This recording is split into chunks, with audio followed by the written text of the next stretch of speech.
Podemos nos assentar, amados irmãos e irmãs, por um pequeno instante, enquanto nós aqui reunidos acolhemos essa palavra em nossas vidas, em nosso coração, e também a você que nos acompanha através da rede social.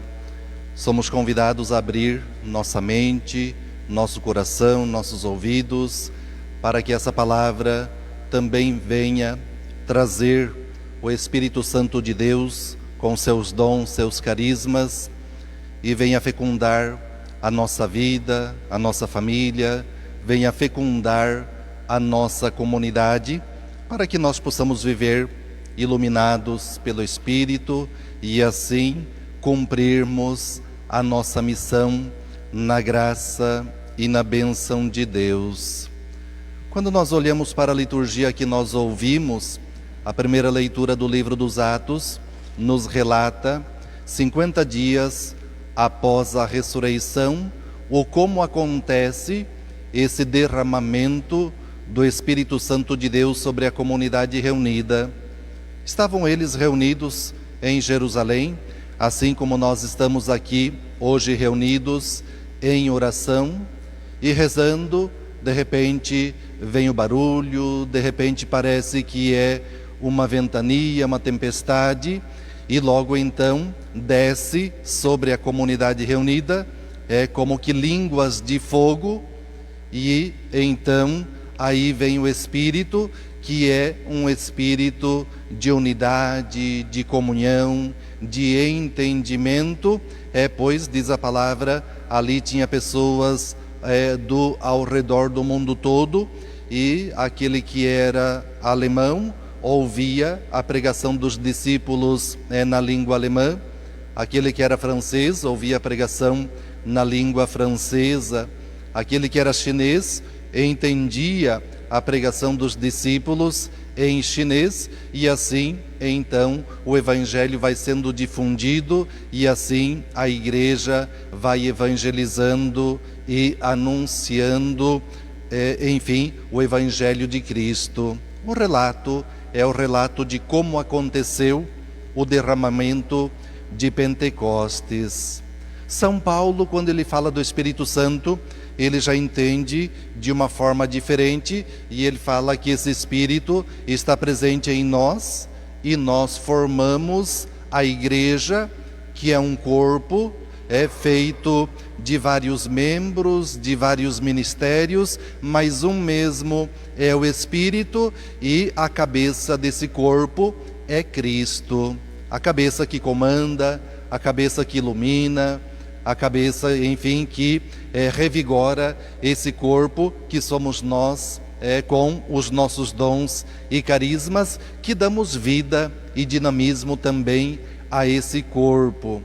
Hoje São Paulo não diz, mas se a gente continuar lendo, e a gente é natural essa reflexão, nesse corpo eu e você fazemos parte como membros desse corpo, e nesse corpo então nós somos chamados a não ser de repente uma mão que é seca. Já pensou? Se eu for uma mão seca nesse corpo que é a igreja, o prejuízo que eu posso causar à igreja sendo um membro que não funciona? Ou de repente nesse corpo eu ser um rim que funciona pela metade, que precisa fazer diálise, etc, etc. Como complica se um membro não funciona direito num corpo. E assim também é o corpo da igreja. Quando eu me excluo, quando eu não ajudo, quando eu não coloco a serviço do irmão aquele dom, aquele talento que eu tenho, eu dificulto a caminhada desse corpo que deveria caminhar de forma bonita para servir a Cristo, o Evangelho, e assim evangelizar a humanidade toda. Por isso então, receber o Espírito Santo é receber dom, é receber carisma, é receber algo de bom para nós colocarmos a serviço do irmão, a serviço da família, a serviço da sociedade, a serviço da igreja, para que cada um de nós cumpra de forma bonita a sua missão. E o Evangelho traz claramente para nós uma comunidade que vive sem o Espírito Santo e depois uma comunidade que vive com o Espírito Santo. A comunidade sem o Espírito Santo é aquela comunidade que está fechada, está trancada, está medrosa, está respirando um ar abafado, e respirando esse ar abafado, então ela está fadada a adoecer, e adoecendo, claro, de repente bate as canelas e vai para o Morro do São Sebastião.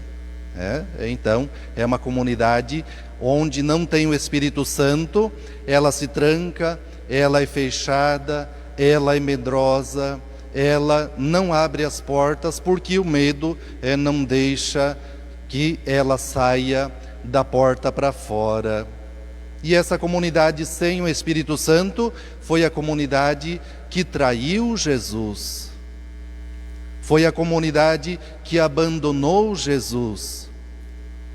Foi a comunidade que, enfim, não acompanhou Jesus no seu sofrimento, na sua cruz, no caminho do Calvário e no alto da cruz.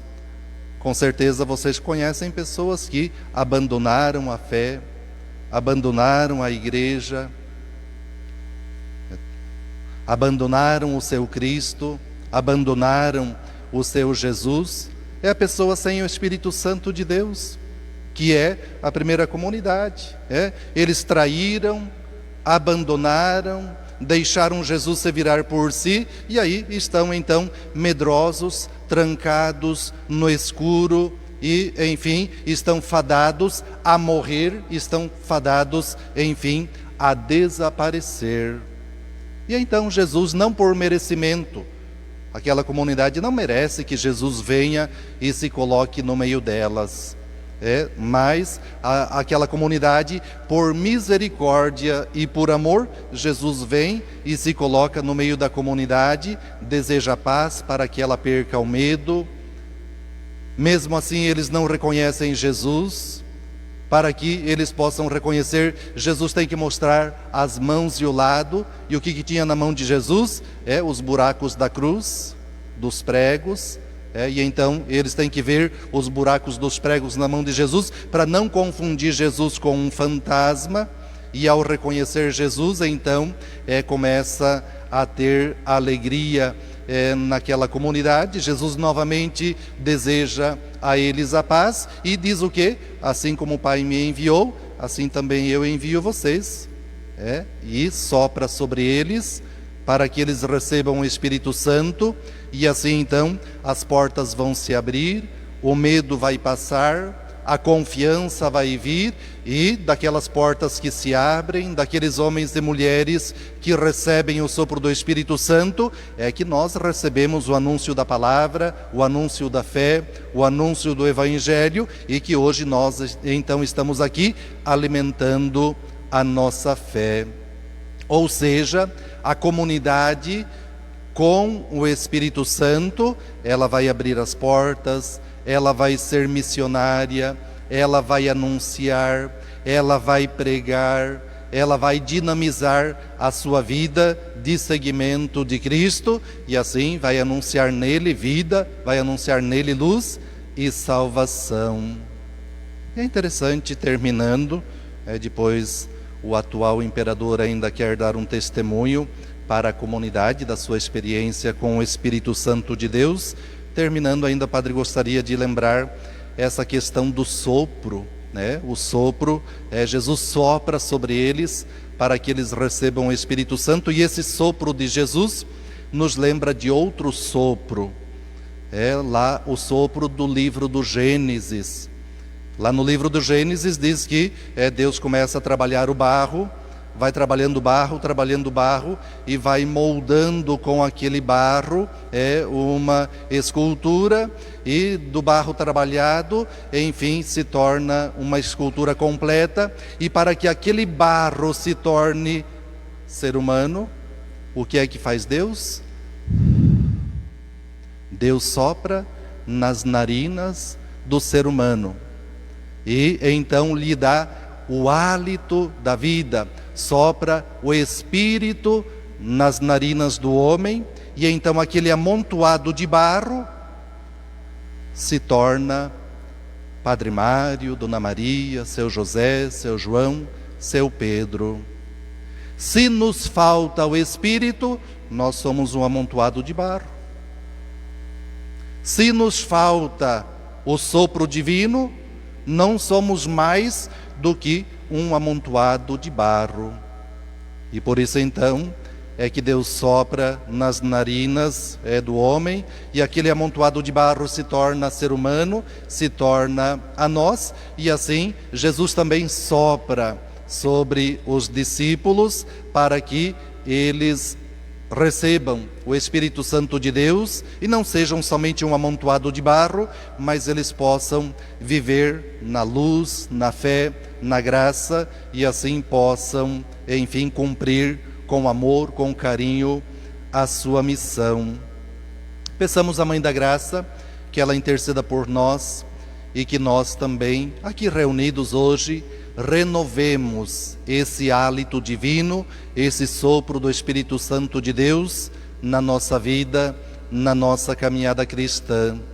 Que a Mãe interceda por nós, que eu não seja um rim falhado nessa comunidade, que eu não seja um pulmão que não cumpre a sua missão nessa comunidade, que eu não seja uma mão seca aqui nessa comunidade, mas que o meu dom, o meu carisma ajude essa comunidade, essa paróquia cumprir a sua missão. Que eu não seja um homem ou você uma mulher que vive sem o Espírito Santo. É fácil abandonar a Deus, é fácil abandonar, trair, correr, se fechar, se trancar, ficar medroso e estar fadado à morte. Se assim fizermos, voltaremos a ser um amontoado de barro. Que o Espírito Santo que é soprado sobre a comunidade reunida renove a nossa vida, renove a nossa caminhada, e assim nós coloquemos a nossa vida a serviço da Igreja, a serviço do Evangelho, a serviço de nossos irmãos e irmãs, e com a intercessão da Mãe, façamos juntos um caminho de vida, de luz, façamos juntos sempre mais uma caminhada de ressurreição e de salvação.